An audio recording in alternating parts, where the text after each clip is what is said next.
আসসালামু আলাইকুম। Foreign job information চ্যানেলে আপনাকে স্বাগতম। আজকের ভিডিওতে আমরা জানব কেন আবার মালয়েশিয়ায় যাচ্ছেন প্রবাসী কল্যাণ ও বৈদেশিক কর্মসংস্থান মন্ত্রী। কলিং ভিসা নিয়ে বর্তমানে কী ধরনের অগ্রগতি হচ্ছে এবং মেডিকেল সেন্টারগুলো প্রস্তুতি কোথায় পৌঁছেছে, আর আগামী 4 আগস্ট মালয়েশিয়ার যে প্রতিনিধি দল বাংলাদেশে আসার কথা রয়েছে বা আসছে, এটি কি নতুন করে কলিং ভিসা চালুর জন্য নাকি অন্য কোনো উদ্দেশ্যে, সব কিছু বিস্তারিত জানাবো এই ভিডিওতে। তাই ভিডিওটি শেষ পর্যন্ত দেখুন। আর আমি এই ভিডিওতে যে তথ্যগুলো আপনাকে দিচ্ছি, এই তথ্যগুলো সম্পূর্ণ সত্য। এই তথ্যগুলো আপনি আগামী কয়েক ঘন্টার মধ্যে বা আগামী 24 ঘন্টার মধ্যে বিভিন্ন মিডিয়াতে পাবেন ইনশাআল্লাহ। বিশ্বস্ত একাধিক সূত্রের তথ্য অনুযায়ী মালয়েশিয়ার শ্রমবাজার নিয়ে আলোচনা আরও এগিয়ে নিতে তৃতীয়বারের মতো মালয়েশিয়া সফরে যাচ্ছেন প্রবাসী কল্যাণ ও বৈদেশিক কর্মসংস্থান মন্ত্রী আরিফুল হক চৌধুরী। জানা গেছে সোমবার রাত 9টার দিকে তিনি মালয়েশিয়ার উদ্দেশ্যে, অর্থাৎ আজকেই রাত্রে তিনি মালয়েশিয়ার উদ্দেশ্যে ঢাকা ত্যাগ করবেন। এই সফরে তার সঙ্গে থাকবেন প্রধানমন্ত্রীর উপদেষ্টা মাহাদি আমিন, এছাড়াও আরও কয়েকজন থাকবে এবং জানা গেছে মোট 4 জন থাকবে এই সফরে। আরও একটি সূত্র জানিয়েছে মন্ত্রণালয়ের সচিব মোহাম্মদ আক্তার আহমেদও মালয়েশিয়ার অবস্থান করতে পারেন। এদিকে মন্ত্রণালয়ের মাসিক সমন্বয় সভা 29 তারিখে হওয়ার কথা ছিল। 29 তারিখ থেকে এগিয়ে 27 তারিখে আনা হয়েছে, যা এই সফরের গুরুত্বের ইঙ্গিত দিচ্ছে। তবে উল্লেখ্য, এই সফর সম্পর্কে এখনও প্রবাসী কল্যাণ ও বৈদেশিক কর্মসংস্থান মন্ত্রণালয় থেকে আনুষ্ঠানিক কোনো ঘোষণা বা কোনো চিঠি দেওয়া হয় নাই।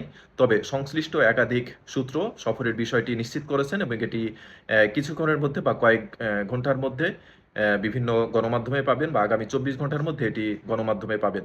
এখন আসি সবচেয়ে গুরুত্বপূর্ণ বিষয়।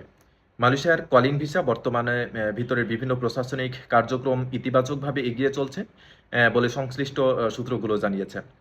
বিশেষ করে মেডিকেল সেন্টারগুলো প্রয়োজনীয় সফটওয়্যার ইনস্টলেশন কাজ সম্পূর্ণ হয়েছে।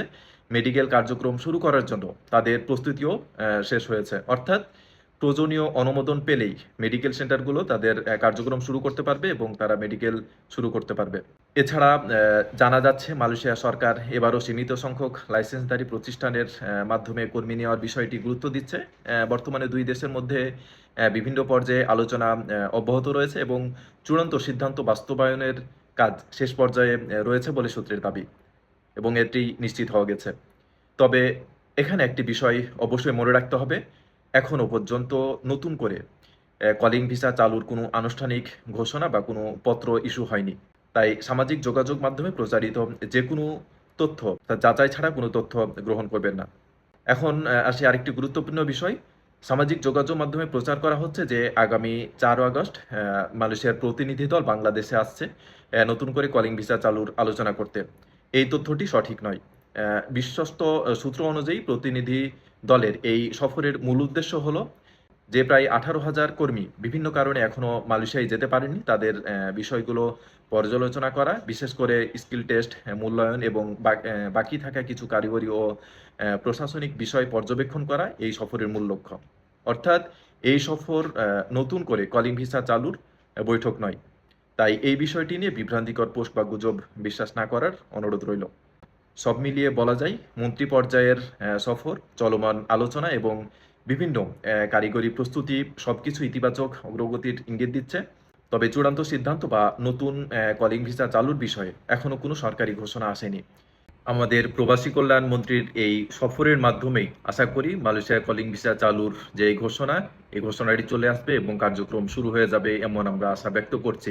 আমরা সবসময় চেষ্টা করি শুধুমাত্র নির্ভরযোগ্য এবং যাচাইকৃত তথ্য আপনাদের সামনে তুলে ধরতে। সরকারি বা সংশ্লিষ্ট কর্তৃপক্ষের কাছ থেকে নিশ্চিত ঘোষণা পাওয়া মাত্রই আমরা দ্রুত আপনাদের বিস্তারিত জানিয়ে দেব ইনশাআল্লাহ। ভিডিওটি যদি তথ্যবহুল মনে হয়ে থাকে তাহলে একটি লাইক দিন, আপনার মতামত কমেন্টে জানান এবং বিদেশে চাকরি এবং মালয়েশিয়ার সর্বশেষ আপডেট সবার আগে পেতে ফরেন জব ইনফরমেশন চ্যানেলটি সাবস্ক্রাইব করে বেল আইকনটি অন করে রাখুন। ধন্যবাদ। আল্লাহ হাফেজ। ভিডিওটি কেমন লাগলো কমেন্টে লিখে জানান। আর ভিডিওটি ভালো লাগলে লাইক, শেয়ার এবং চ্যানেলটি সাবস্ক্রাইব করতে ভুলবেন না। ধন্যবাদ। আসসালামু আলাইকুম।